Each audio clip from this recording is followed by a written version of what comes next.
Dragon Ball, tu connais? Goku et sa bande ont eu un impact énorme dans ma construction personnelle. Et mon petit doigt me dit que pour toi aussi. Dans cette vidéo, je te partage tout ça en 7 points. Pourquoi 7? Pour qu'on réveille Shenron ensemble, pardi. Salut, moi c'est Mathieu. Et j'ai grandi avec les héros de ma jeunesse comme modèle. Résultat, je suis convaincu d'un truc. On peut avoir un physique athlétique, concilier vie pro et vie perso, sans culpabiliser ni avoir besoin de faire de réels sacrifices. Et même si on part de loin, qu'on est débordé et sur le point de craquer. Si ça te parle, tu connais la chanson. Abonne-toi à la chaîne, vous êtes encore trop peu à le faire. Allez, c'est parti, parlons des impacts de Dragon Ball dans ma vie. Après tout, c'est pour ça que t'es là, non? Si comme moi, t'as été élevé au Club Dorothée, t'as vu, revu et même re-revu tous les épisodes de Dragon Ball et Dragon Ball Z des dizaines de fois.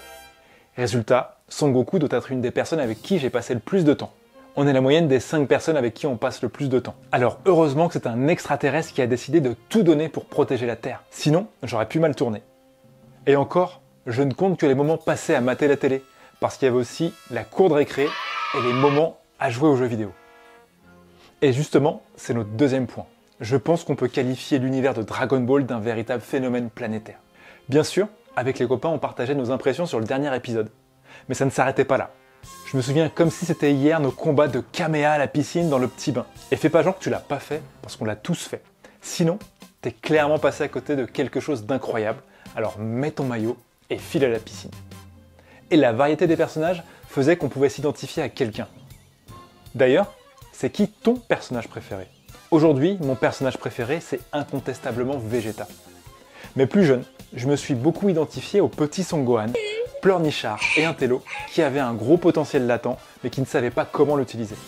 D'ailleurs, quand tu regardes ce qu'ils ont fait de ce personnage dans la suite de la série, c'est vraiment un potentiel gâché, c'est fou. Ce que je trouve vraiment incroyable, c'est qu'aujourd'hui encore, des gens découvrent Dragon Ball, et donc partagent ce même référentiel que moi. Donc aujourd'hui, si tu affiches ton goût pour Dragon Ball, les gens vont directement t'associer à différentes valeurs qui viennent de leur imaginaire. Alors je sais pas si tu te souviens, mais tout a commencé par la rencontre de Goku et Bulma. Bulma roulait pépère dans sa Super 5 à la recherche des Dragon Ball, quand soudain, elle a renversé le pauvre Goku.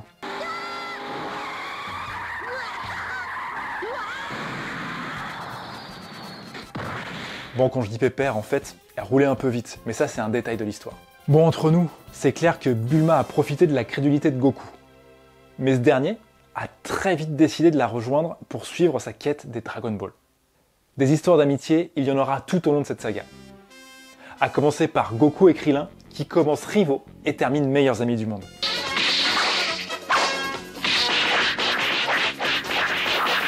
Il en va de même entre Goku et Piccolo, qui lui se chargera plus tard des premiers entraînements du pauvre Son Gohan.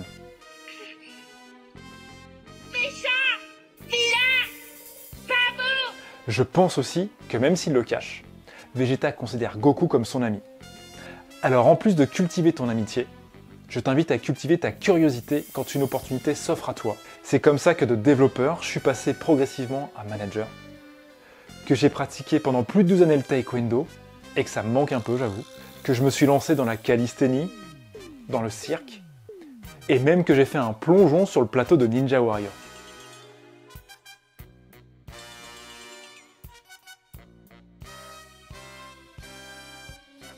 Le fait que je te parle un peu aujourd'hui est peut-être lié aussi. Alors rends-toi service, sois curieux. Dragon Ball m'a aussi enseigné la détermination et l'amour du dépassement de soi. C'est le principe de base de chaque arc. Nos héros galèrent, mais ne baissent pas les bras. Enfin presque jamais. Et ils finissent par faire un power-up impressionnant qui leur permet de surpasser leurs difficultés et péter la gueule aux gros méchants.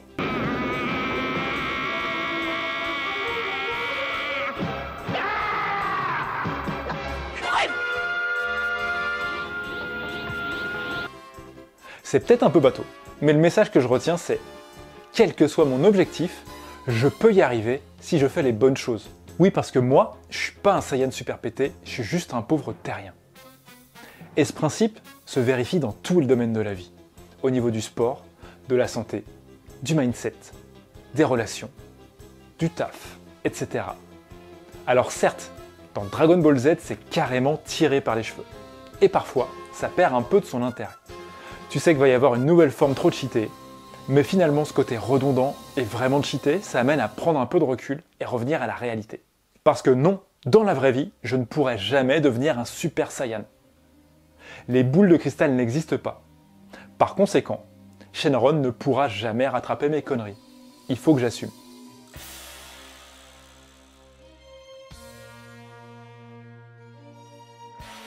D'ailleurs, tu sais, entre nous, le fait que Goku meure et revienne systématiquement pour pouvoir tout péter, ça m'a vraiment détaché de ce personnage et ça m'a permis de considérer Vegeta différemment.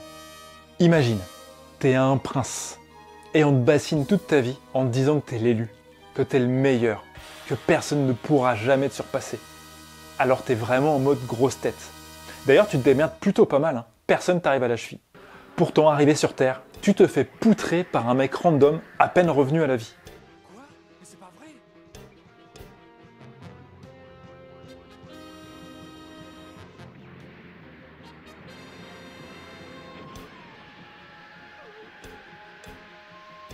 Et quoi que tu fasses, jamais tu arrives à lui arriver à la cheville. Je pense qu'on peut dire que Vegeta a un sens du sacrifice personnel vraiment développé. Mais petit à petit, il change au contact de ses amis. Tu sais l'histoire des 5 personnes qui t'entourent.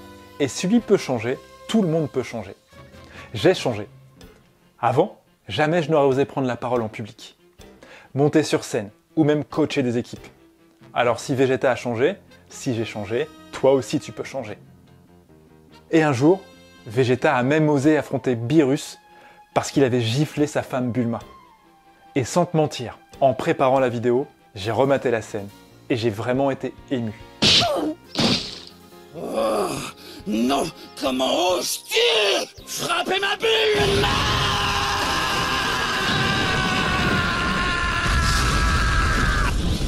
Tu vas me le payer!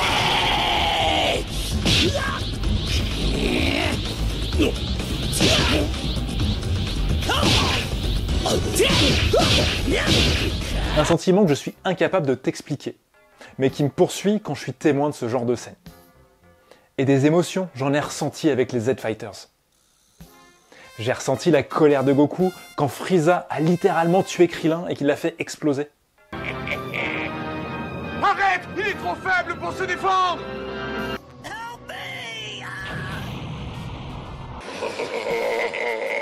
Après le petit, je m'occuperai de toi, tu veux? Commences-tu?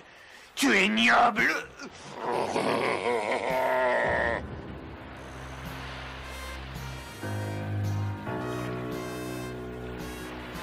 Je me suis vraiment marré en suivant les aventures du guerrier intergalactique. Sangohan.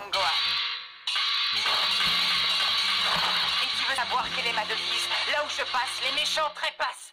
Dommage pour toi. Et j'ai été touché par le mythique et virtuel Kamea Père-Fils contre Cell.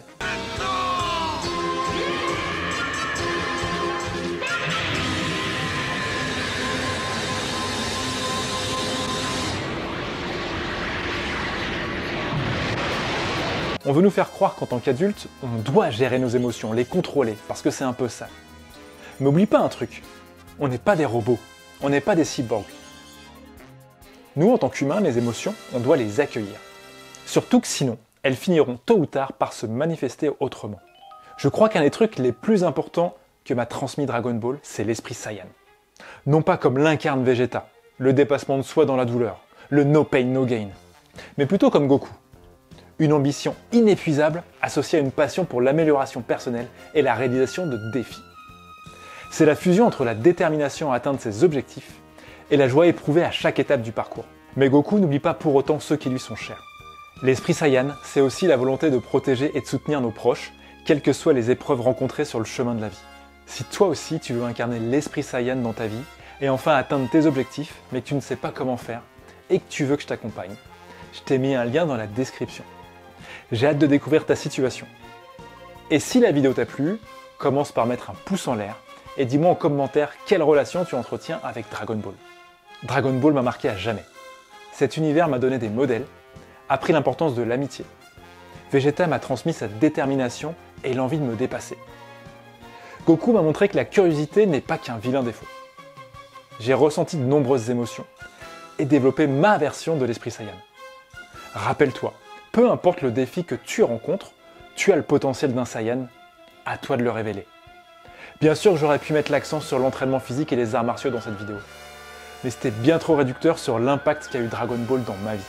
D'ailleurs, si tu veux que j'aborde un sujet particulier dans une prochaine vidéo, dis-le moi en commentaire. En attendant, je te retrouve bientôt pour une prochaine vidéo. Allez, ciao!